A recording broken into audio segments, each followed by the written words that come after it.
It's raining tonight, the kind that doesn't really fall so much as hang in the air and decide, eventually, to land. I've had the window cracked for an hour just to listen to it tick against the sill. I want to tell you about the hammer, and about everything the hammer was attached to while it's raining like this, because rain is how the whole thing started, and because I think I can only say it out loud when there's a sound underneath my voice to catch the parts I get wrong. My name doesn't matter much, but you can call me Ren. I'm 32. For a little over 2 years, I worked at a museum of ancient artifacts in a mid-sized city I won't name, in the old part of downtown, where the buildings still have their original cornerstones, and the streets flood when it storms, because the drains were laid before anyone planned for this much rain. The museum was a converted bank, marble floors worn into shallow valleys by 100 years of feet, brass fittings that I polished with my own hands, because the budget never quite stretched to a second cleaner.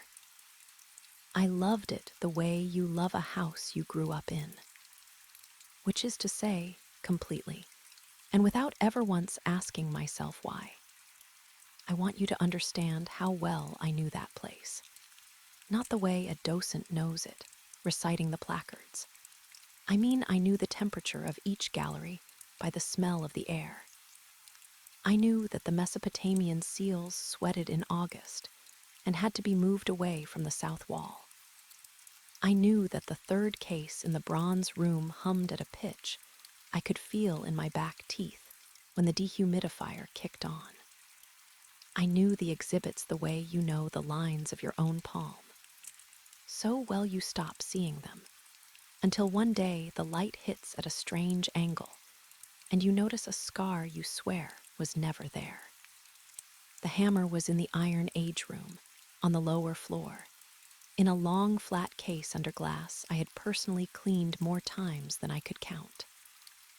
It was catalogued as a ceremonial thrashing implement, Northern European, provenance uncertain, donated in the 1950s from a private estate that no longer existed. The placard called it a flail head, repurposed, possibly votive. It was about the length of my forearm. The head was a dense dark metal that didn't read as iron to me even then, banded with a paler alloy in a pattern that looked decorative until you really looked. And then it looked deliberate, the way a circuit board looks deliberate. The haft was gone. Only the head remained, with a socket where a handle would have gone, and the socket was the wrong shape. It wasn't round. It was a soft-cornered rectangle, slightly wider at the base, fitted for a grip that belonged to a hand built differently than mine. I dusted that case 100 times.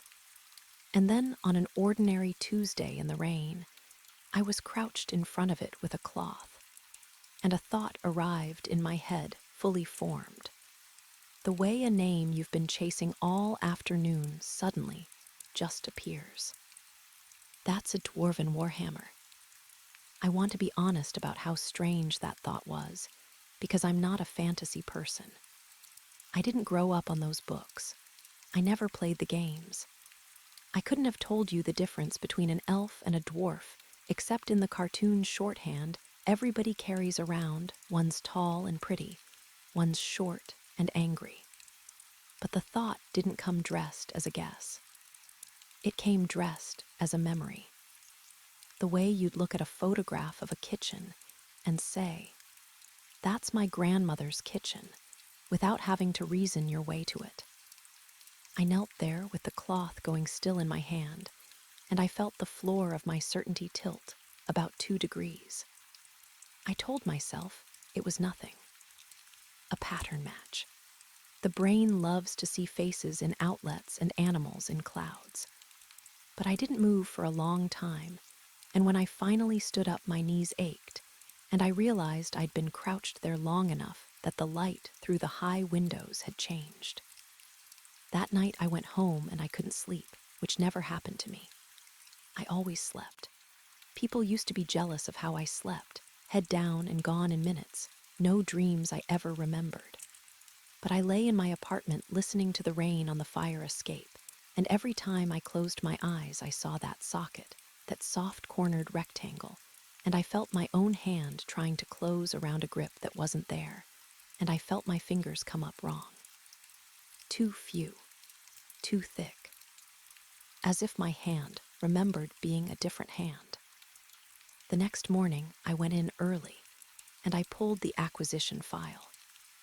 The museum kept its old records in the basement, in steel cabinets that smelled of dust and the particular sweetness of decaying paper. The thrashing implements file was thin. A single donation letter, typed from an estate executor in 1953. A black and white photograph, scalloped at the edges. A condition report. And a note, paper-clipped to the back, in a different hand, that I had never seen because no one reads to the back of a file that's been closed for 70 years. The note said, in faded pencil, "Object does not match any known typology. Refer to Halloran. Do not display pending review." It had been displayed for 70 years. Whoever Halloran was, the review had never happened, or had happened and gone nowhere, and the object had quietly migrated into the permanent collection the way things do, on the strength of being already there. I photographed everything with my phone, and I put the file back exactly as I found it, square to the edges. And I noticed I was being careful in a way I couldn't justify. Careful like someone who's decided, without admitting it, that they're doing something they shouldn't. I should tell you about myself, because you need to understand the kind of person this was happening to, or none of it will land right. I was not a dramatic woman. I had a small life, and I liked it small. I'd come to the city about 7 years before, from somewhere I didn't talk about much because the truth was I didn't remember it well. There'd been an accident when I was young, a car, a bad winter road, my parents, and the years before it were a smooth gray absence in my mind, the way a frozen lake is smooth. I had a foster file. I had a birth certificate. I had the ordinary documents a person has. But I had no memories before about the age of 9, and the doctors had always told me that was normal for a trauma like mine, the brain protecting itself. And I'd accepted it the way you accept a thing that's been true your whole life. You don't poke at the floor you're standing on. I tell you this now because it matters later. At the time, it was just the texture of me. A woman with a quiet job and a clean apartment, and a past that started at 9. I had friends I saw occasionally. I had a man I dated for a while who told me, gently, on his way out, that being with me was like staying in a beautiful hotel, everything perfect, nothing yours. I hadn't argued. I thought it was a fair thing to say. The hammer changed the weather inside me. I started staying late at the museum. I'd always been the one to lock up. I liked the building empty, the way the marble carried the smallest sound, the way the exhibits seemed to settle once the public was gone, like animals relaxing after the crowd leaves the zoo. But now, I stayed for the hammer. I'd sit on the bench across from its case, with the gallery lights down and the rain coming sideways against the high windows, and I'd look at it until the looking turned into something else. I started to see the other things in that case differently too. A spindle whorl that was perfectly machined, perfectly balanced, with a whole board down its axis to a tolerance no Iron Age hand could have managed. A decorative disc with a spiral on it that didn't repeat the way a hand-cut spiral repeats. It was the cold, even spiral of something stamped or grown. I'd walked past these for 2 years and called them by their placard names, and never once let my eye actually rest on them. When you start seeing one wrong thing, you can't stop seeing others. That's the part nobody warns you about. The wrongness is a sense, like smell, and once it wakes up, it doesn't go back to sleep. I found Halloran. It took an afternoon of searching. Edmund Halloran, a metallurgist who'd consulted for several museums in the 50s and 60s, who'd published a handful of papers, and then, in 1961, published nothing ever again. He hadn't died. He'd simply stopped. There was a single later reference to him in a footnote in an unrelated paper, thanking E. Halloran, Ret. for discussions regarding anomalous alloys, the substance of which the author has been asked not to repeat. That footnote was from 1979. After that, nothing. A man erased politely, by request, with everyone's cooperation. I want to slow down here, because this is the part where I could have stopped. I think about that a lot. There was a clean exit. I could have written it all up as a curatorial curiosity, a misattributed object, an interesting alloy, a footnote to a footnote, and let it be a story I told at dinner parties. The honest truth is that the thought of stopping made me feel the way I imagine a sleepwalker feels in the half-second they wake up on a staircase. A lurch. A sense that I was further from my bed than I should be. And that turning back now would mean admitting how far I'd already gone. So I didn't turn back. I requested time off I'd never taken. I had weeks of it saved, because what would I have done with a vacation? And I started driving to other museums. I told my supervisor it was research for a possible reattribution. That was even true. I just didn't tell her what I suspected the true attribution was, because there were no words for it that wouldn't have ended the conversation and possibly my job. The first place I drove to was 3 hours north, a regional museum in a town that had been built around a quarry and then forgotten by the quarry. It was the kind of museum that survives on school field trips and the occasional retiree. I'd called ahead about a piece in their natural history wing, a fossilized raptor they'd had since the museum opened, mounted on the wall above the mineral cases, that I'd seen once in a journal photograph and couldn't stop thinking about. It rained the whole drive. I remember the wipers couldn't keep up, and I had to slow to 40 on the highway with the trucks throwing up walls of spray. And I remember thinking that I'd never in my life driven 3 hours to look at a single object, and that the woman doing this was not quite the woman who'd cleaned that case for 2 years. Something had moved in behind my eyes and taken the wheel, gently, the way you'd take the wheel from someone who'd fallen asleep driving.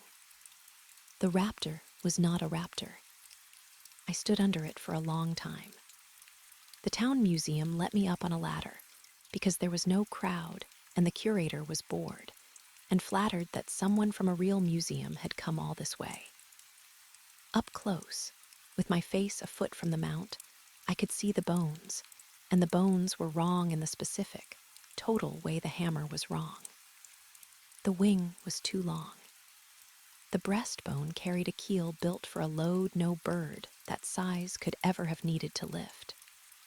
And the skull, the curator had it tagged as an eagle, an enormous prehistoric eagle, and the placard cited a famous extinct giant eagle by name, which gave the whole thing the comforting weight of a real category.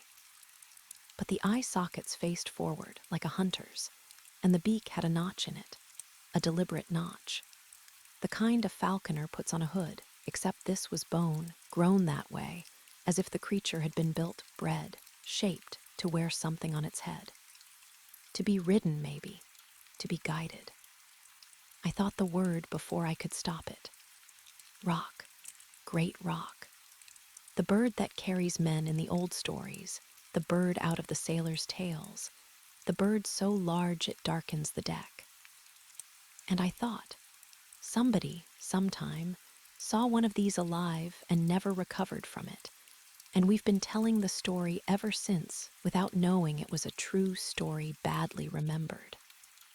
The curator was talking the whole time, happy to have an audience, telling me how the eagle had been donated in the 40s by a collector.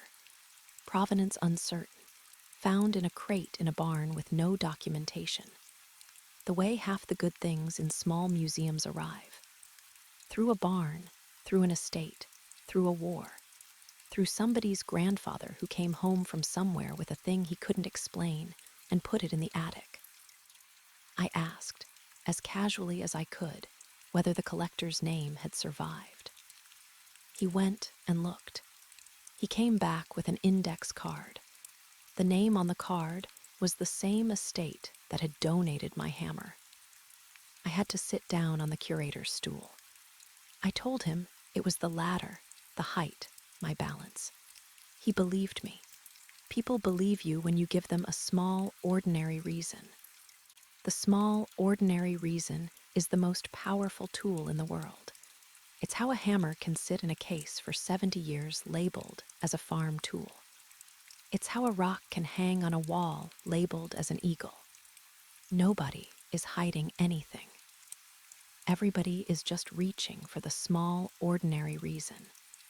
Because the alternative is to stand on a ladder with your face, a foot from a thing that shouldn't exist, and feel the floor of the whole world tilt 2 degrees. That night I stayed in a motel off the highway, and I spread my photographs out on the polyester bedspread under the lamp, and I looked at them while the rain came down on the parking lot. The hammer, the whorl, the disc, the knot eagle, and the estate name, the same name, the thread running through all of them. I called the museum where I worked, and I extended my leave. My supervisor was kind about it. She said I sounded tired. I said I was. That was the truest thing I'd said to anyone in weeks. Over the next 2 weeks, I drove to 6 more museums. I'm not going to walk you through all 6, because they began to blur, the way a fever blurs. But I want to give you a few, so you can feel the shape of it the way I did, the way the picture assembles itself out of the noise. There was a university collection, 2 states over, in the basement of a science building, climate-controlled and locked, that I only got into because a graduate student took pity on me and a $20 bill.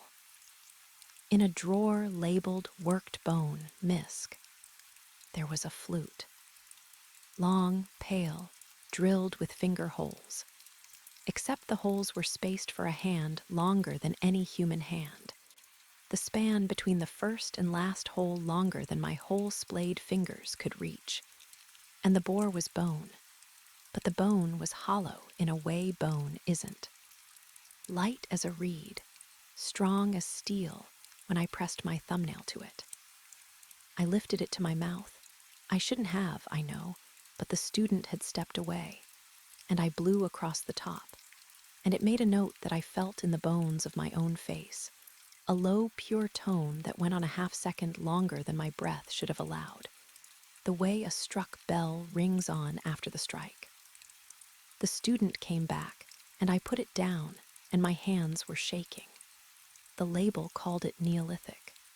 The estate's name was in the provenance. There was a coastal museum, a maritime place, where a harpoon hung over the gift shop that was twice the length of any whaling harpoon ever made and forged in one piece without a single weld or seam. Impossible for the period. Impossible for any period before the 20th century.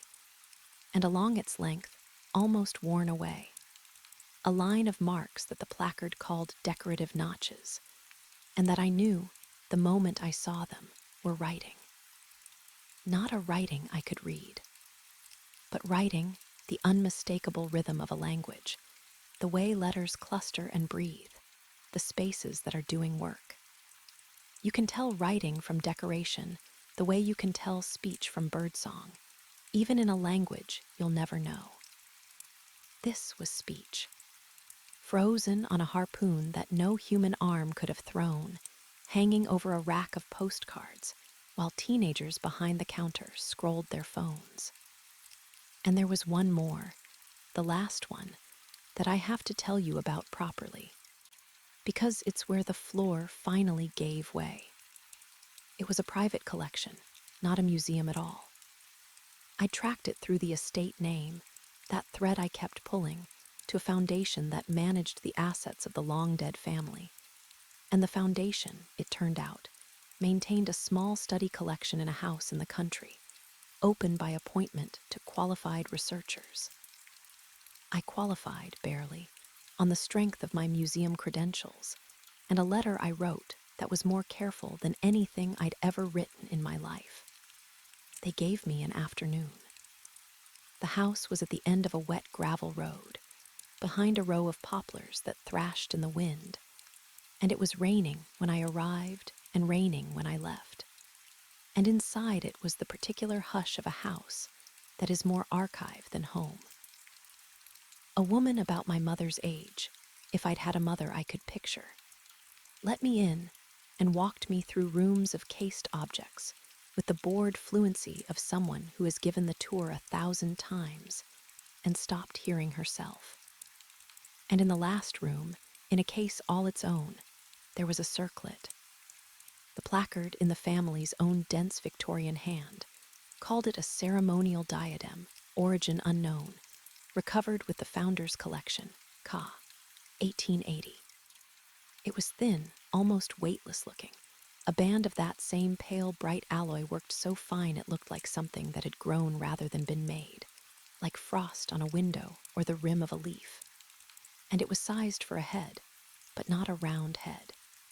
It was long, front to back, the way you'd cup your hands around something narrow.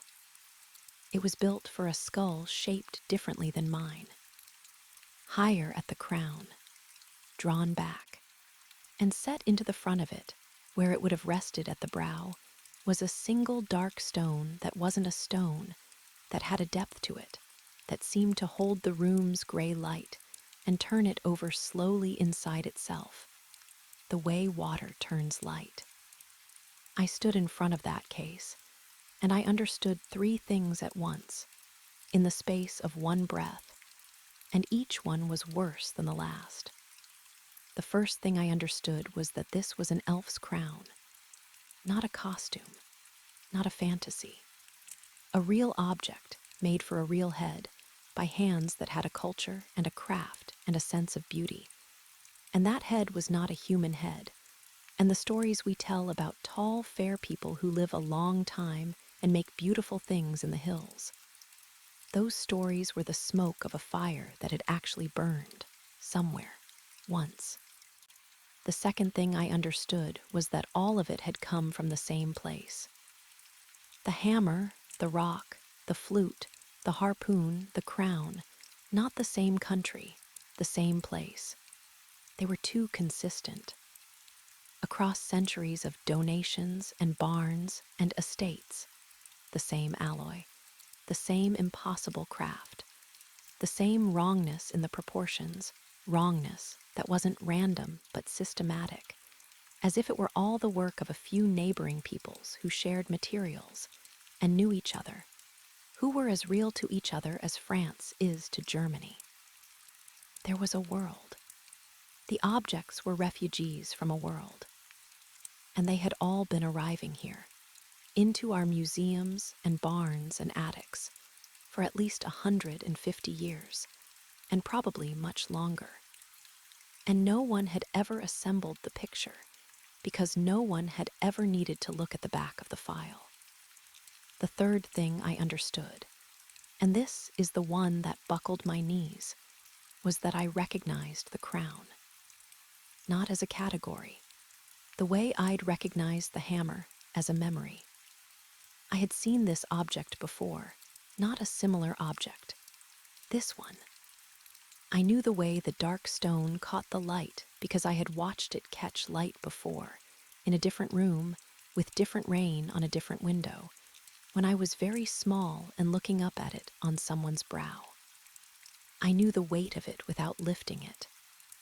And under the place where a person keeps the things they don't examine, I knew the shape of the head it was made for, because it was the shape of a head I had loved. The woman was still talking. She was telling me the diadem had never been successfully dated. I heard myself ask from very far away whether the founder had ever written about where it came from. She said the founder had kept journals, that the family didn't show them, that there'd been some unpleasantness in the founder's later years, that he'd become convinced of things. I asked what things.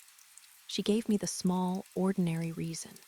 She said, he thought objects were falling out of the sky. The doctors had a word for it.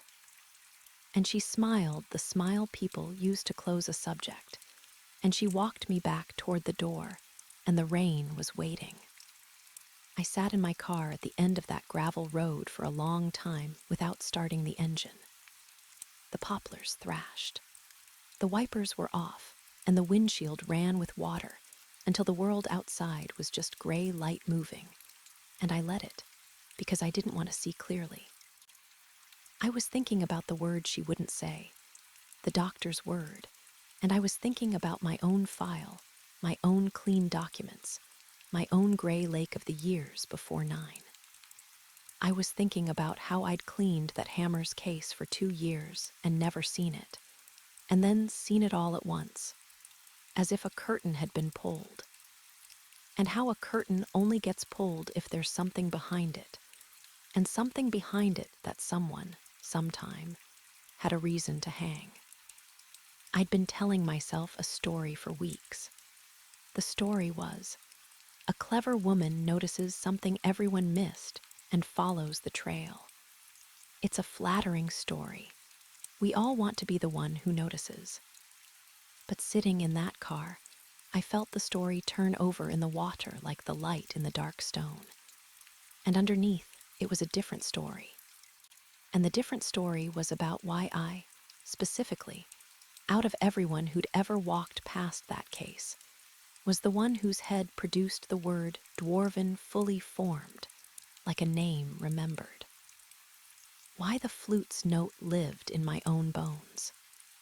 Why my hand had tried to close around a grip built for a hand with fewer, thicker fingers, and had felt, for one terrible instant, like it was coming home to the wrong glove. I didn't let myself finish the thought. I started the car. I drove 3 hours in the rain back toward the highway, and somewhere in the dark, I made a decision that I see now was the decision to keep running forward, so I wouldn't have to stand still and feel what was standing still inside me. I decided to find the scientist, because by then there was a scientist.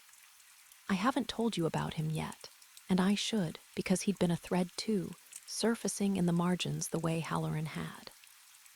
3 of the objects I'd traced, the flute, the harpoon, and a small thing at the Maritime Museum I haven't mentioned, carried a second name in their modern provenance, in their condition reports and their loan records.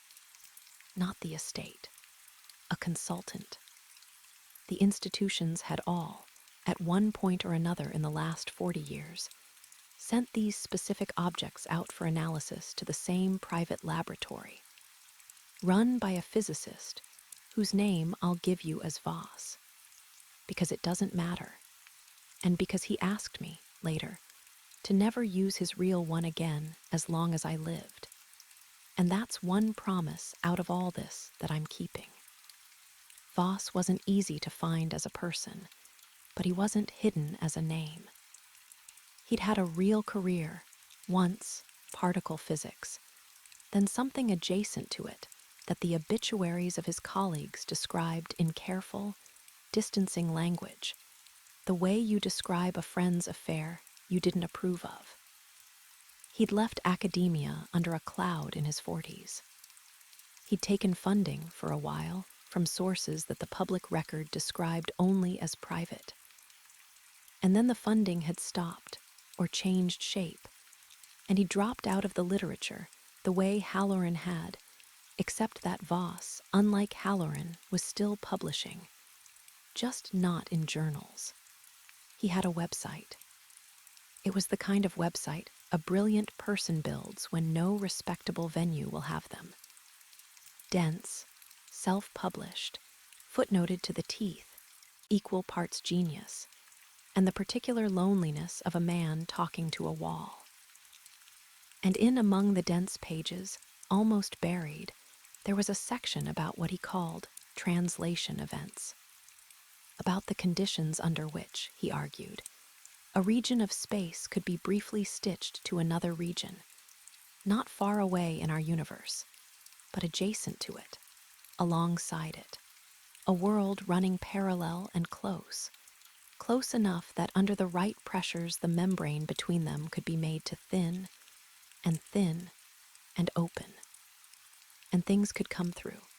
He was careful on the website never to say what things. He spoke in the language of matter transfer and anomalous samples. But he had a line near the bottom of one page that I read maybe 40 times, sitting in another motel with the rain on another parking lot. He wrote, "The objects do not arrive at random. They arrive as if discarded, as if something on the far side is cleaning house and our world is where it sweeps the floor." I wrote to him. I didn't expect an answer. I told him the truth, more of it than I'd told anyone about the hammer, the socket, the alloy, the estate, the recurring craft. I didn't tell him about the crown or about my own gray lake. I wasn't ready to write that down where another person could read it.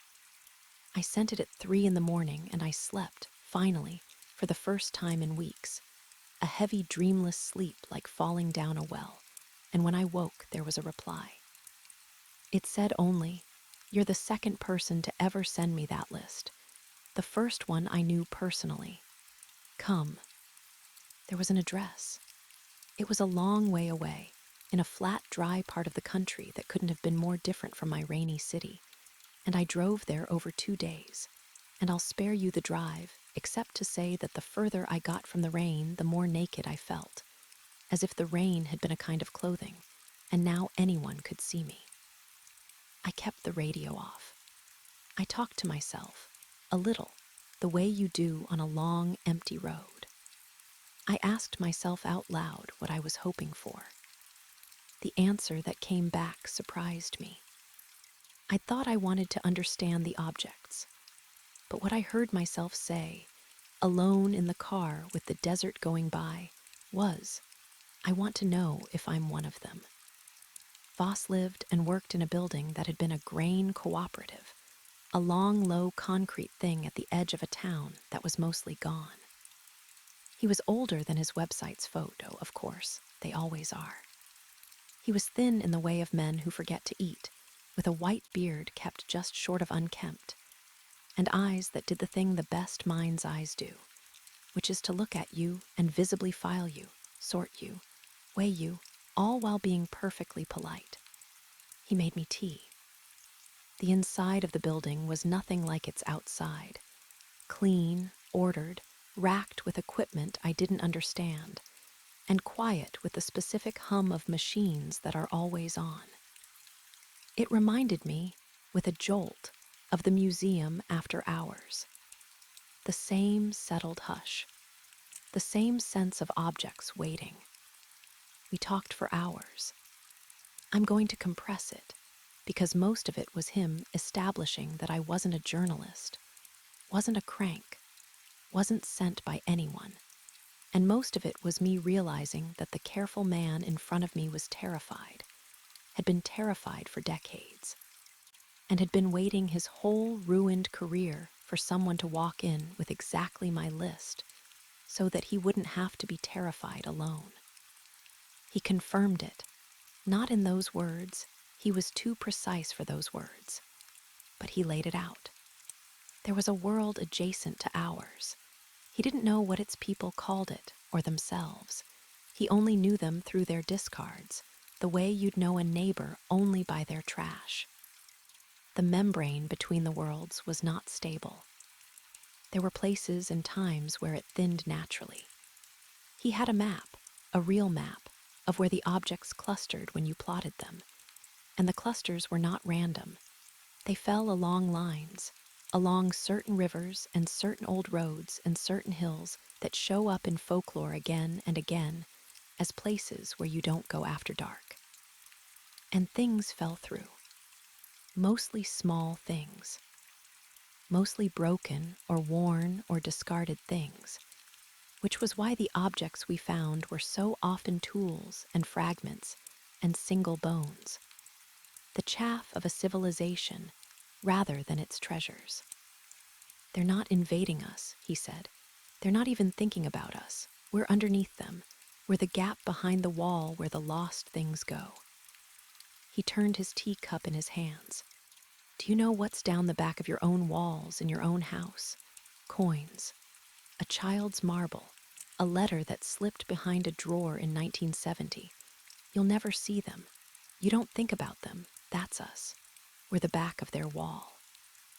I asked him the question I'd driven 2 days to ask, though I asked it sideways, the way you do when you're afraid of the answer. I asked whether it went both ways, whether anything ever fell from our side to theirs, whether the membrane was a one-way valve or a true door. He was quiet for a while.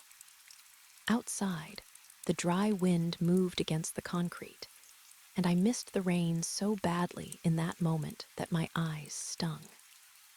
Things, he said carefully, are easy.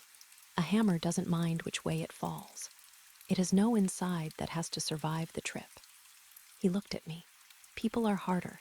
The transfer is violent at the scale that matters. The membrane doesn't open a door so much as briefly forget that two places are different places. For an object, that's nothing. For a mind, he stopped. He set his cup down. A mind that goes through doesn't always remember it went. The crossing scrubs you. It has to. The two sides don't agree on what a memory even is. So you arrive smooth, empty. A clean slate with a body, washing up on whichever shore the current takes you to. And the world you land in is kind, usually. It finds you. It gives you a story for where you came from, because a child who can't remember anything before a certain age, that's a story the world already knows how to tell. There's always an accident. There's always a bad winter road. I want to tell you that the room spun, that I fainted, that something dramatic happened. Nothing happened. That's the thing about real revelation. The body doesn't always rise to it. I just sat there with the tea going cold in my hands, and I felt every separate piece I'd been carrying for weeks slide, quietly, into a single shape, and the shape was me. The gray lake. The clean documents. The 2 years cleaning a case, I'd never had to study, because I'd never been learning those objects. I'd been recognizing them. The hammer's grip that fit a hand I used to have. The flute's note that lived in my own skull. The crown I'd seen on a brow I'd loved, in a room with rain on a different window, when I was small enough to look up. I hadn't been chasing artifacts from another world. I'd been one. I'd come through the same way they had discarded, or lost, or let go of, swept off some floor on the far side of the wall and dropped into the gap behind it, into a rainy city where a kind country found me, and gave me a name and a birthday and a story about a road. I had spent 32 years being the back of someone's wall. And the reason the hammer had spoken to me when it had spoken to no one else in 70 years was the simplest, oldest reason there is. It was a piece of home, and I was homesick, and I hadn't known the word for it because they'd scrubbed the word out of me along with everything else. Voss watched me arrive at it. He'd known, I think, from my letter. The first person who'd ever sent him that list, the one he knew personally, I understood now had been someone like me. He told me, gently, that that person was gone. I didn't ask gone where. I knew there was only one place that mattered now. Because here's what I haven't told you, the last thread. The one Voss pulled out at the very end of that long night, when he decided he could trust me. Or had decided that it no longer mattered whether he could. He hadn't only studied the membrane. He'd been funded, once, by people who wanted more than study. The private sources in his obituary margins. They'd taken his math and they'd built something with it, not in his grain cooperative, not anywhere he was allowed to name, but in a facility he'd helped design and then been frozen out of when his conscience got loud. A machine. Not a thing that waits for the membrane to thin on its own, along its old rivers and hills, but a thing that thins it on purpose, on command, in a sealed room, with a threshold you could walk up to and through. They'd built the door. They'd been operating it quietly for years. And the objects that had stopped arriving in barns and started arriving in laboratory inventories. That second name in the provenance, his name, his analyses, those were the ones the machine had pulled through, deliberately, fishing in the dark behind the wall to see what they could catch. They want to send people, he said. They've wanted to from the start. They've never dared because of what the crossing does to a mind. They can't send a soldier who arrives empty. They can't send a scientist who forgets the mission the instant they're through.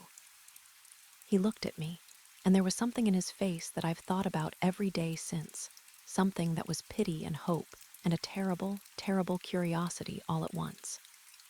But you, he said, you crossed once and you came back to yourself. Slowly over 30 years, but you did.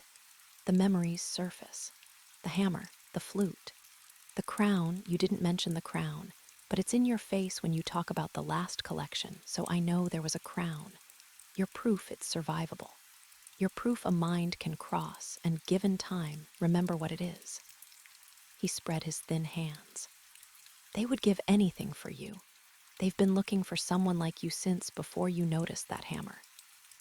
And then he told me the part that I think he'd been building to all night.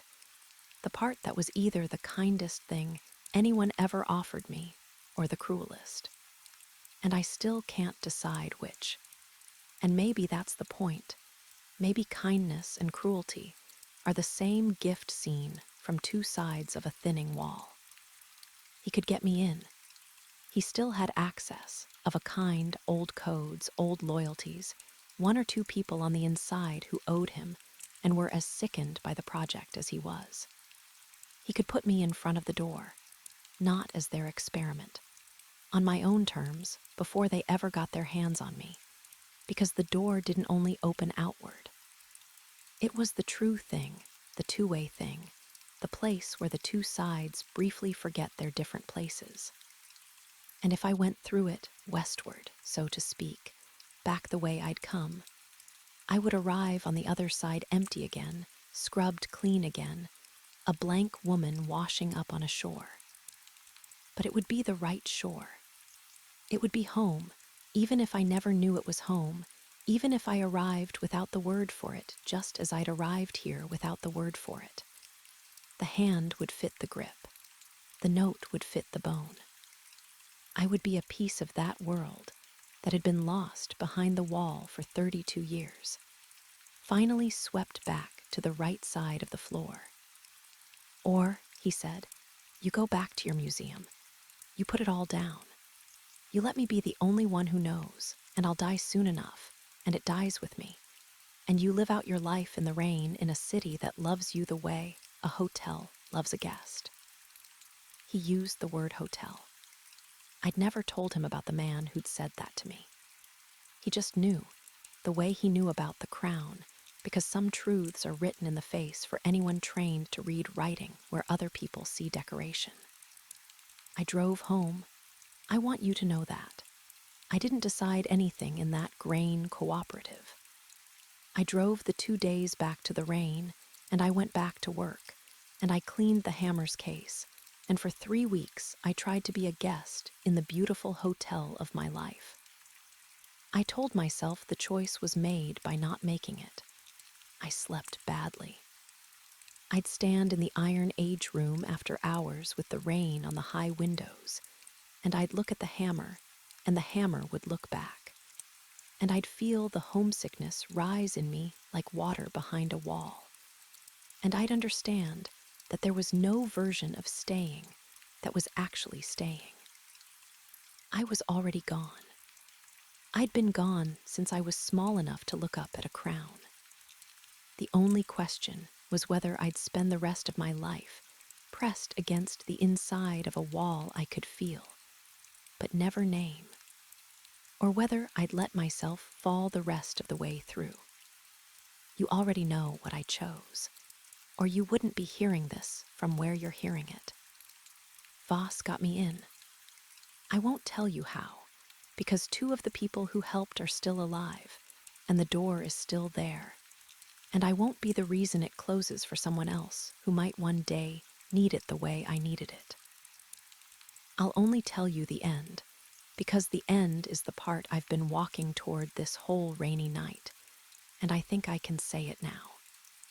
The facility is underground, deeper than I'd imagined a person could build. And there's no rain there, no weather, no day, just the hum of machines that are always on and the cold breath of air handlers and the particular hush. I keep coming back to that word, hush, of a place full of things that are waiting. They walked me down through it at an hour when it was nearly empty, past rooms of cased objects no different from my museum, except that these had no placards, no small, ordinary reasons, just raw inventory tags, and the honest acknowledgement that no one knew what any of it was. My hammer's cousins, my flute's siblings, a whole archive of the back of someone else's wall, and me walking through it like a docent who has finally, after a lifetime, found the one collection she was actually trained for. And then a last door, and then the room with the machine in it. I'd expected something monstrous. It wasn't. That's what undid me a little at the end. It was almost plain. A ring, taller than a person, set into a frame of that same pale, bright alloy I'd been chasing across a continent, except here it was clean and new and humming, and inside the ring the air was doing something the air shouldn't do. It wasn't a swirl. It wasn't a light show. There was nothing to scream about. It was just that, when I looked through the ring, I didn't see the wall behind it. I saw a kind of depth, a turning over of gray light, the exact thing I'd seen once in a dark stone set into the brow of a crown, water-turning light over slowly inside itself. The far side of the wall, the right shore. Home, with no word for home on it. I'm standing in front of it as I tell you this. That's the part I have to be honest about. I'm not remembering it from after. There is no after for me to remember it from. I'm standing on the threshold, close enough that the air from the ring moves the hair at my temples, close enough that I can feel the homesickness finally meeting the thing it was sick for. And I'm telling you all of this in a low voice while somewhere far above us, on the surface, in the city I'm about to forget. It is raining. I can't hear it down here. But I know it. I can feel the time of day in my bones the way I always could feel the temperature of a gallery. And I am about to step through. And on the other side, I will arrive empty, scrubbed, a blank woman washing up on the right shore at last, with no memory of the hammer, or the flute, or the crown, or the rain, or the man who said my life was a hotel. No memory of you. No memory of this voice or these words, or the fact that I ever stood here choosing. So this is the only place the choosing exists. Right here, in the telling, before the step. After the step, there's no one left to have chosen anything. There's just a woman on a far shore, found by a kind world, given a story about an accident and a bad winter road, looking up one day years from now at some object on a wall that no one else can see is wrong, feeling a word arrive fully formed that she has no business knowing, beginning, without understanding why, to be homesick for the rain. I think the dark stone in the crown was a window. I think that's what it was for. I think that on the other side of the wall they keep one too, a little dark depth set in bright metal, and they look into it sometimes, and they see gray light turning over, and they wonder what's down behind their wall, in the gap where the lost things go. And I think when I step through, I'll be the lost thing going home, and they won't know that's what I am, and I won't know either. And somewhere a hammer will go on sitting in a case in the rain, labeled as something it isn't, waiting 70 more years for the next one of us to walk past and finally see it. The air is moving against my face. The gray light is turning over. I'm going to stop talking now, while there's still someone here to stop. I hope, on the other side, when I look up and feel it, that it's raining there too.